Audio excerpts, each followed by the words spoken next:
नमस्कार दोस्तों। दीप हरमन कौर के पति का भतीजा था। इसके बावजूद वह उससे इश्क कर बैठी।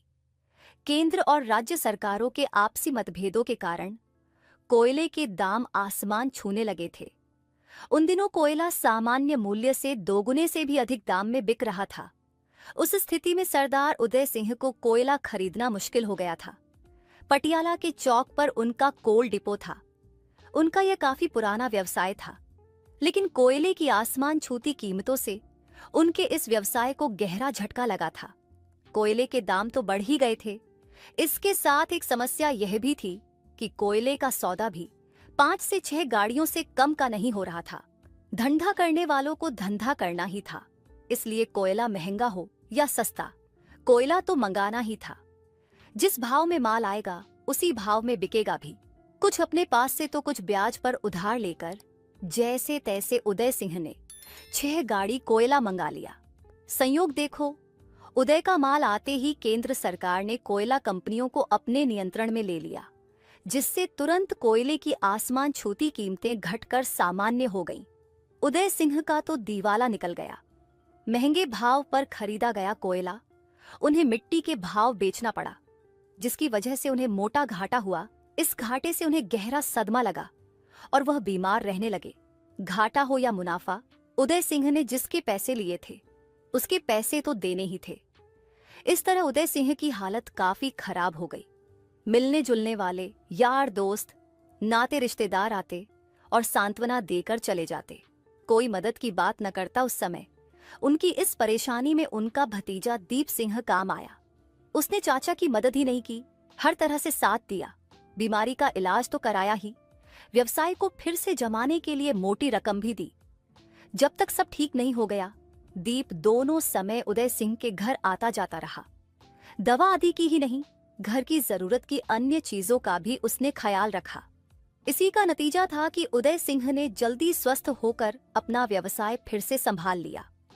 उदय के ठीक होने के बाद भी दीप का उनके घर आने जाने का सिलसिला उसी तरह जारी रहा। अब इसकी वजह चाचा की बीमारी नहीं, खूबसूरत चाची हरमन कौर थी। दरअसल जब से दीप ने चाची हरमन कौर को देखा था, तभी से उसके मन में एक अजीब सी उथल पुथल मची हुई थी। चाचा से शादी के समय ही वह चाची की सुंदरता पर मर मिटा था। इसमें उसका दोष भी नहीं था। हरमन थी ही इतनी खूबसूरत।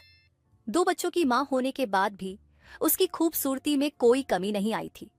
दीप ने चाचा के साथ जो किया था वह छोटी मोटी बात नहीं थी, इसलिए उदय सिंह उसका बहुत एहसान मानते थे। चाची हरमन भी उसकी बहुत इज्जत करती थी। चाची भतीजे में पटती भी खूब थी। इसकी वजह यह थी कि भतीजा ही नहीं, चाची भी अभी जवान थी, जबकि उदय अधेड़ हो चुका था। उदय सिंह के परिवार में पत्नी के अलावा 2 बेटे और 2 बहनें थीं। दोनों बहनों की शादी कर दी तो वे अपने अपने पतियों के साथ यूएसए चली गई थीं। उदय सिंह की शादी में हरमन कौर के साथ की थी। हरमन कौर छोटी थी, तभी उसके पिता की मौत हो गई थी। जिस समय हरमन कौर की शादी उदय सिंह से हुई थी, वह मात्र 16 साल की थी, जबकि उदय सिंह उससे 20 साल बड़ा यानी 36 साल का था। समय के साथ वह 2 बच्चों की मां बनी, लेकिन वह जवान हुई तो उसका पति बुढ़ापे की ओर बढ़ चला। उदय सिंह बहुत ही शांत, सरल और शरीफ आदमी था। झूठ, छल, कपट आदि से कोसों दूर रहता था। हरमन से हुए उसके दोनों बेटों के नाम थे गुरतीरथ और जसदीप। शादी और बच्चे होने से उदय सिंह की जिम्मेदारियां बढ़ गई थीं। सब कुछ लगभग ठीक ठाक ही चल रहा था, लेकिन कोयले में हुए जबरदस्त घाटे ने उदय सिंह की कमर तोड़ दी थी। संयोग से मदद के लिए भतीजा दीप आगे आ गया था। इसी मदद के बहाने दीप का चाचा के घर आना जाना हुआ तो उसे चाची से दिल लगाने का मौका मिल गया। उदय सिंह सुबह ही डिपो पर चले जाते थे। उसके बाद भतीजा दीप उनके घर पहुंच जाता था। उदय सिंह ने पत्नी से कह रखा था कि वह दीप का हर तरह से ख्याल रखे, क्योंकि उसने उन्हें बहुत बड़े संकट से उबारा था। एक दिन दोपहर को दीप चाचा के घर पहुंचा तो घर में हरमन अकेली थी। उसने डोरबेल बजाई तो हरमन कौर ने दरवाजा खोला। एक दूसरे को देखकर दोनों मुस्कुराए। हरमन बगल हटकर बोली, आओ अंदर आओ। अंदर आकर दीप सोफे पर बैठ गया। दरवाजा बंद करके हरमन कौर भी आकर उसके बगल बैठ गई। हरमन और दीप भले ही चाची भतीजे थे, लेकिन दोनों हम उम्र थे। इसलिए कभी कभार हल्का फुल्का मजाक भी कर लेते थे। लेकिन जब से उसकी नीयत में खोट आई थी, तब से वह खामोश रहने लगा था। ऐसा ही कुछ हाल हरमन का भी था। शायद दोनों को ही इस बात का इंतजार था कि पहल कौन करे। कुछ देर तक दोनों खामोश बैठे एक दूसरे को देखते रहे। जब खामोशी घुटन का रूप लेने लगी तो दीप ने कहा, मैंने तो सोचा था कि चाचा घर पर ही होंगे, ऐसे में कोई बात नहीं हो पाएगी। वह तो आज शंभू बॉर्डर गए हैं, कोयले की गाड़ी आने वाली है, अब तो वह देर रात को ही आएंगे। कुछ सोचते हुए हरमन ने कहा, तुम्हें उनसे कोई बात करनी थी क्या? दीप ने जब सुना कि चाचा रात से पहले नहीं आएंगे तो उसके दिल में चाची को ले उथल पुथल मचने लगी। उसे लगा कि आज उसके मन की मुराद पूरी हो सकती है। हरमन की बात का जवाब देने के बजाय वह ख्यालों में डूब गया। तो हरमन ने फिर कहा, तुमने मेरी बात का जवाब नहीं दिया दीप। जवाब क्या दूं? आपको तो मेरे मन की बात पता ही है। दीप ने कहा। हरमन ने कहा, बिना बताए मुझे कैसे पता चलेगा कि तुम्हारे दिल में क्या है, या तुम किससे कौन सी बात कहने आए हो? हरमन कम चालाक नहीं थी, वह दीप के मन की बात जानती थी, फिर भी उसके मुंह से उसके मन की बात कहलवाना चाहती थी। इसलिए गंभीरता का नाटक करते हुए बोली, पहेलियां मत बुझाओ दीप, साफ साफ बताओ क्या बात है। बात बस इतनी सी है। दीप आगे खिसक कर हरमन का हाथ पकड़ते हुए बोला, मुझे तुमसे प्यार हो गया है। दीप के ये शब्द सुनकर हरमन की आत्मा को अजीब सी शांति मिली। उसके मुंह से ये शब्द कहलवाने के लिए उसका दिल कब से बेचैन था। इसके बावजूद वह बनावटी नाराजगी जताते हुए बोली, अरे बदमाश, तुझे पता नहीं मैं तेरी चाची हूं? और मैं भतीजा? दीप ने मुस्कुराते हुए कहा, तुम्हें पता है कि मैं तुम्हारे पति का भतीजा हूं, फिर भी तुम मुझे देखकर उसी तरह मुस्कुराती हो जैसे कोई लड़की अपने प्रेमी को देखकर मुस्कुराती है। हरमन ने दीप का हाथ दबाते हुए कहा, तुम तो बहुत होशियार हो भाई, मन की बात जानते थे, फिर भी अपने मन की बात कहने में इतनी देर कर दी। लेकिन एक बात और, तुम यह प्यार कहाँ तक निभाओगे? जिंदगी की आखिरी सांस तक मैं यह प्यार निभाऊंगा, दीप बोला। हरमन ने कहा, सोच लो, हम दोनों शादीशुदा ही नहीं, दो बच्चों के माता पिता हैं। दीप ने कहा, तुम मुझ पर भरोसा करो चाची। पल भर में रिश्तों की परिभाषा बदल गई। दीप सुबह 10 से 11 बजे हरमन के घर आ जाता था। क्योंकि उस समय बच्चे स्कूल गए होते थे, तो उदय सिंह डिपो दोनों का मिलन निर्बाध गति से चलने लगा था। लेकिन नजर रखने वालों की भी कमी नहीं है। ऐसे लोग उड़ती चिड़िया के पर से पहचान लेते हैं। सीधे सादे उदय को भले ही पत्नी और भतीजे की करतूतों का भान नहीं था, लेकिन गली मोहल्ले में चाची भतीजे को लेकर खूब चर्चा होने लगी थी। यही नहीं, उड़ते उड़ते यह खबर यूएसए में रह रही उदय सिंह की बहनों तक पहुंच गई थी। उन्होंने पटियाला आकर हरमन और दीप को समझाया भी, लेकिन गले तक पाप के दलदल में डूबे दीप और हरमन ने किसी की नहीं सुनी। उदय सिंह की बहनों ने अपने चचेरे भाई दीप के बाप से मिलकर उसकी शिकायत की कि वह अपने बेटे को समझाएं, लेकिन समझाने की कौन कहे। उसने कहा, तुम लोग अपनी भाभी को ही क्यों नहीं समझाती कि वह इधर उधर मुंह न मारे। उदय सिंह की बहनों ने किसी भी तरह पाप के इस खेल को बंद कराने के लिए किस किस के हाथ नहीं जोड़े, लेकिन कहीं से कुछ नहीं हुआ। इतना सब करने के बावजूद उन्होंने अपने भाई को यह पता नहीं चलने दिया कि भाभी क्या कर रही है, क्योंकि उन्हें पता था कि भाभी की बेवफाई का पता भाई को चल गया तो वह कुछ भी कर लेगा। बहरहाल दीप सिंह और हरमन कौर का यह खेल बेरोकटोक चलता रहा। उदय सिंह सुबह नाश्ता करके घर से निकल जाते तो देर रात को ही लौटते थे। इस बीच घर में क्या होता है उन्हें पता नहीं होता था। एक शाम को करीब 5 बजे उदय सिंह हरमन कौर को यह कहकर अपने स्कूटर से घर से निकले कि वह किसी पार्टी के पास जा रहे हैं, 1.5-2 घंटे में लौट आएंगे। लेकिन जब वह देर रात तक घर नहीं लौटे तो हरमन कौर को चिंता हुई।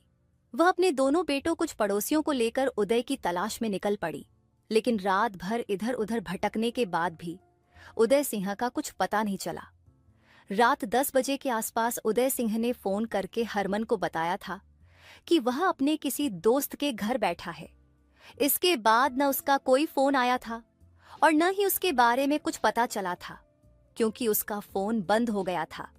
अगले दिन सुबह दीप ने फोन द्वारा हरमन को सूचना दी कि सिनौली अड्डे पर चाचा की लाश पड़ी है। इसी सूचना पर हरमन दोनों बेटों और कुछ पड़ोसियों को साथ लेकर स्नौली अड्डे पर जा पहुंची थी। किसी ने गोलियां मारकर उसकी हत्या कर दी थी। हरमन पति की लाश देखकर रोने लगी थी। वह पुलिस को सूचना देने कोतवाली जा रही थी कि रात की गश्त से लौट रहे कोतवाली प्रभारी चौक पर ही मिल गए। हरमन ने जब उन्हें पति की हत्या के बारे में बताया तो वह कोतवाली जाने के बजाय घटना स्थल की ओर चल पड़े। इसके बाद थाने लौटकर उन्होंने हत्या के इस मामले को दर्ज करके स्वयं ही जांच शुरू कर दी। क्योंकि मामला एक व्यापारी की हत्या का था, इसीलिए व्यापारी हो हल्ला कर सकते थे। इंस्पेक्टर ने उदय सिंह के आस पड़ोस वालों से पूछताछ की तो कुछ लोगों ने चाची भतीजे के रिश्ते की बात बता दी। इंस्पेक्टर ने उदय सिंह की कोठी में सीसीटीवी कैमरे लगे दिखाई दिए थे। उन्होंने उन कैमरों की फुटेज निकलवाने को कहा। फुटेज निकलवाकर वहीं हरमन और दीप के सामने देखा गया। फुटेज के अनुसार हत्या वाले दिन दीप हरमन के पास आया और कुछ बातें की। इसके बाद उसने अपना हथियार निकाल कर चेक किया और उसे कमर में खोंसकर चला गया। फुटेज के ये दृश्य देखकर इंस्पेक्टर पूरी कहानी समझ गए। इंस्पेक्टर ने दोनों को सामने बैठाकर सबूतों के साथ मनोवैज्ञानिक ढंग से पूछताछ की तो जल्दी ही दोनों ने उदय सिंह की हत्या का अपना अपराध स्वीकार कर लिया। दरअसल 2 दिन पहले उदय सिंह ने हरमन और दीप को आपत्तिजनक स्थिति में पकड़ लिया था। हुआ यह था कि परमजीत सिंह दवा खाना भूल गया था, इसलिए घर वापस आ गया था। संयोग से हरमन कौर घर का दरवाजा बंद करना भूल गई थी, इसलिए उदय सिंह सीधे अंदर आ गया और चाची भतीजे को उस स्थिति में देखकर हक्का बक्का रह गया। सीधा सरल उदय पत्नी और भतीजे को कुछ कहने के बजाय रोने लगा। रोते हुए ही उसने कहा, तुम लोगों ने मेरे साथ ठीक नहीं किया, इसलिए वाहेगुरु तुम लोगों के साथ ठीक नहीं करेगा। उदय सिंह बेबस था। रो धोकर चुपचाप डिपो पर चला गया। वह तो चला गया, लेकिन उसके आंसुओं से उन पापियों की आत्मा कांप उठी। दोनों डर गए, इसलिए दोनों ने उसी समय उसे रास्ते से हटाने की योजना बना डाली। हरमन कौर और दीप सिंह को पूर्ण अदालत में पेश किया गया, जहां से दोनों को जिला जेल भेज दिया गया। दोस्तों, कैसी लगी हमारी कहानी? अगर अच्छी लगी हो तो हमारे वीडियो को लाइक और चैनल को सब्सक्राइब जरूर करें। धन्यवाद। नमस्कार दोस्तों, एक दिन आरव अपनी दुकान पर बैठा था। उसका छोटा भाई और नौकर भी दुकान में ग्राहकों को सामान देने में व्यस्त थे। तभी मोबाइल की घंटी बजी। आरव की नजर जब स्क्रीन के डिस्प्ले पर पड़ी तो उसमें नेहा शर्मा का नाम आ रहा था। हालांकि आरव नेहा शर्मा नामक किसी युवती या महिला को नहीं जानता था, फिर भी उसने कॉल रिसीव करते हुए जवाब दिया। हेलो, आप कौन हैं? हाय मेरी जान, मुझे इतनी जल्दी भूल भी गए। आपकी आवाज सुनने के लिए तो मैं न जाने कब से तरस रही थी।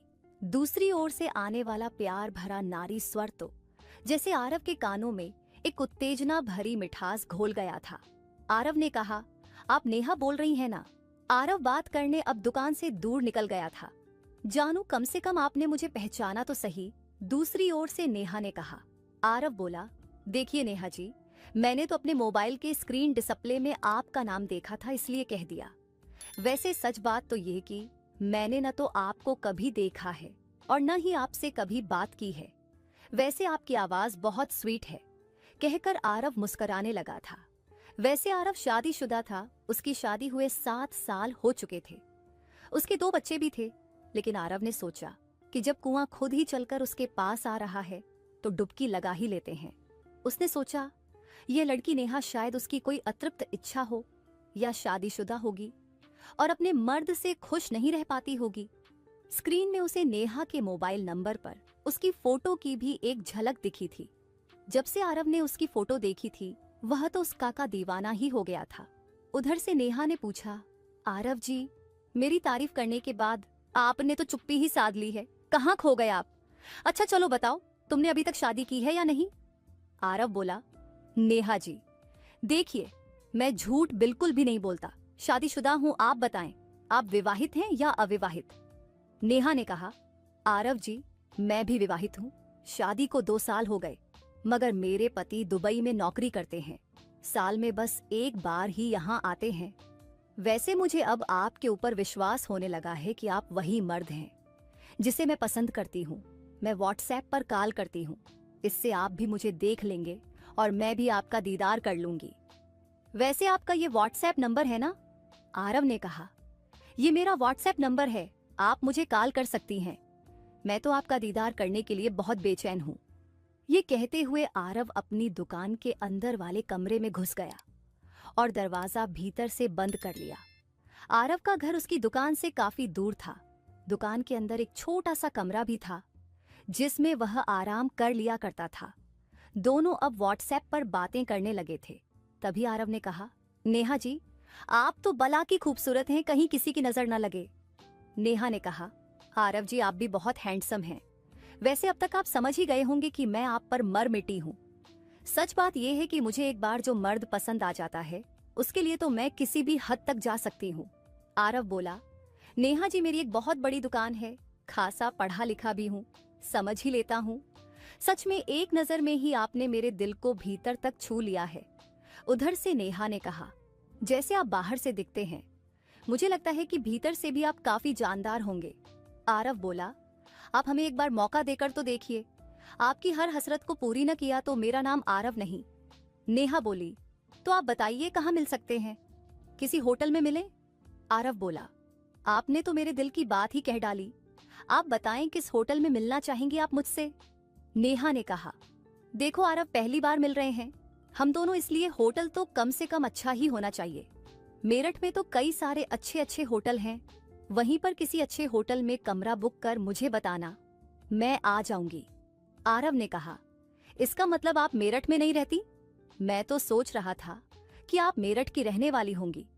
वैसे यह तो बताइए आप आखिर रहती कहाँ हैं? नेहा बोली, मैं तो दिल्ली में रहती हूँ। ठीक है नेहा जी, जैसे ही मैं खाली रहूंगा किसी अच्छे होटल में कमरा बुक करके आपको बता दूंगा। कहते हुए आरव ने फोन डिस्कनेक्ट कर दिया।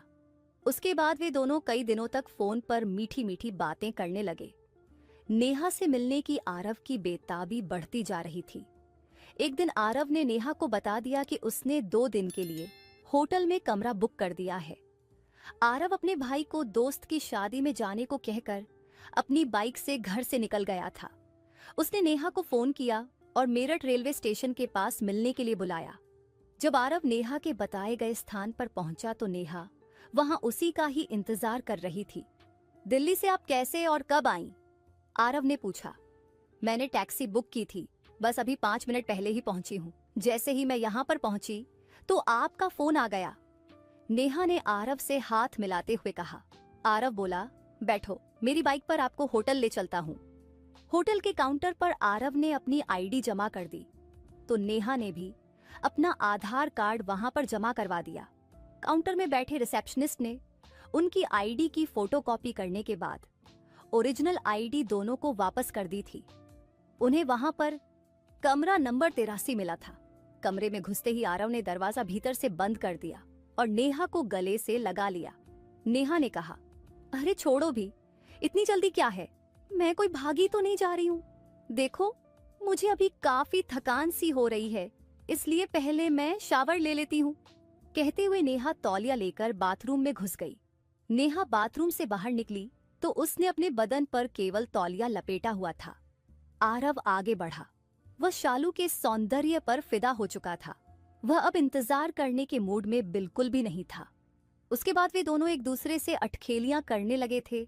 दोनों ने अपनी हसरतें पूरी की। काफी देर के बाद जब दोनों थककर चूर हो गए तो आरव ने नाश्ता मंगवा लिया था। इस बीच नेहा मोबाइल पर लगी थी। कुछ देर के बाद दोनों ने नाश्ता किया। आरव, चलो अब कुछ देर बाहर घूम कर आते हैं, नेहा ने कहा तो आरव तैयार होकर उसके साथ चल पड़ा। होटल से बाहर निकलते ही नेहा के मोबाइल पर एक फोन आ गया।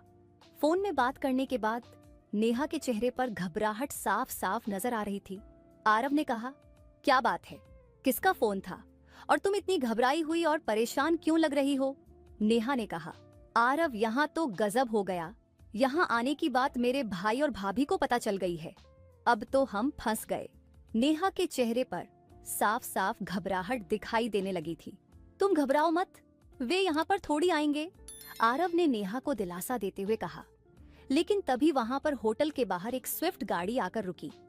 उसमें से 2 युवक बाहर निकले और उन्होंने जबरदस्ती आरव को गाड़ी में डाल दिया। नेहा भी उस गाड़ी में बैठ गई।